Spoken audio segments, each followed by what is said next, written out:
I remember as a kid, we moved home a hell of a lot. I never quite felt safe. We all want that place where you feel safe and it's yours. I've always wanted that. No one can take it away from you. And I visualised a house that I wanted was just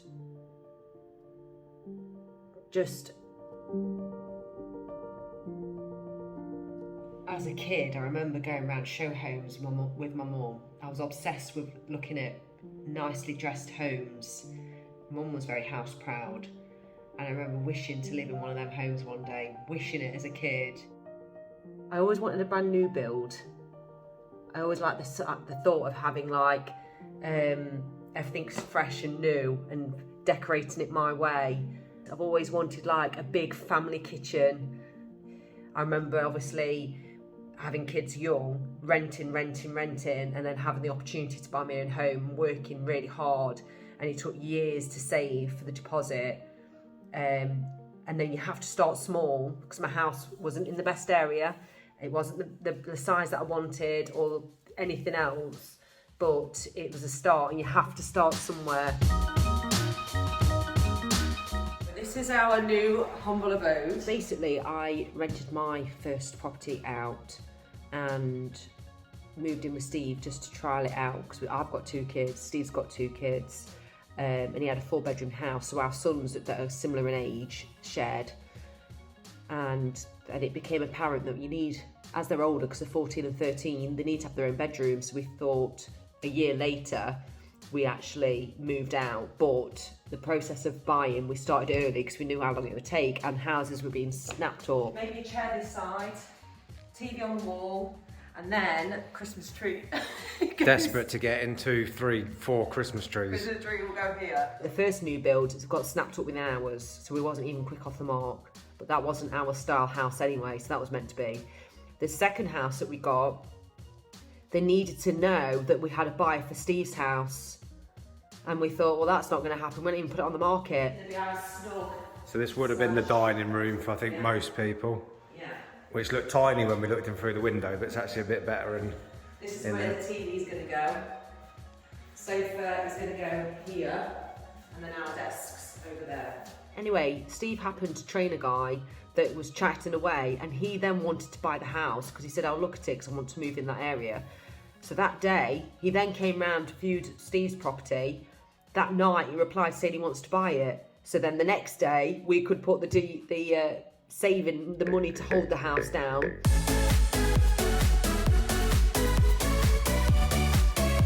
I like watching it be built. I must have walked past the house every day, because it's only 5 minutes up the road from where Steve was living.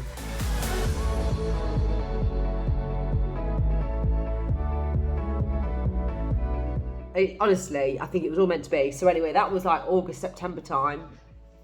They said it'd be ready by March. By January, there was a delay for another 5 weeks, which took us to the end of April. This is really big. Give it a wow. Give it a wow.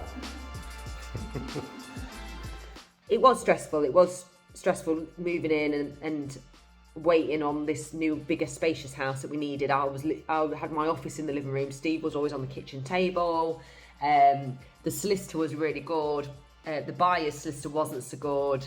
It was a stressful time, but Steve actually sorted all that out. And I remember at one point, every other day, I'd be like, have you heard from anyone? Have you heard from anyone?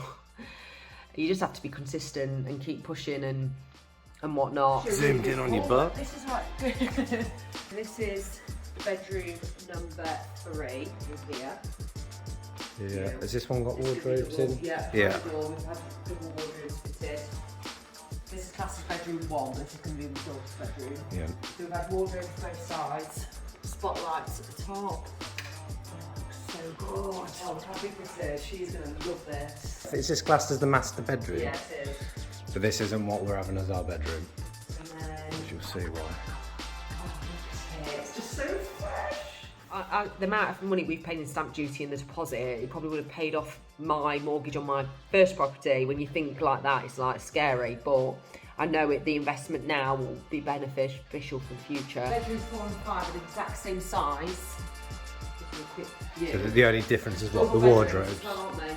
Yeah, it's 5 double bedrooms. We picked colour schemes and things before we moved in. We're very organised. We spent weekends sitting together because we wanted it done. I don't like waiting, so I just had things prepared. And then... I'm just sweating from this heating being on. Not at the heat, just the price of it. Oh, look at that. So this is the landing. Landing. But this will be a walk-in wardrobe. This is going to be a dressing room, I think. Okay, dressing room. It was the best experience. It wasn't easy. Oh, it looks so nice. Oh. Right, the wall's angling a little bit, so careful you don't bang your head. Our bedroom. Our double bed's going to go here. Let's see. Wow, you're one of them. Just lie on the floor, see if it works. I love it. I absolutely love it. It's just such a... Look how big our wardrobes are. I wasn't expecting that. There. That's our house tour done. Should we stop it there? Yeah. Keep updated with what we're doing. Next one with furniture. I never thought I'd do it. And now it's here. So the new home for all the kids to have their own bedrooms and have the space, have my office. It's just a dream come true, literally. I never thought I'd live in a home like this, ever, ever, ever, ever, ever. Especially when I had 2 young kids and I was renting. I hated the thought of I could just have to move at any point, and now I don't have to move anywhere. It's brilliant. And 5 years' time, we'll go again for something else. So that's my goal anyway.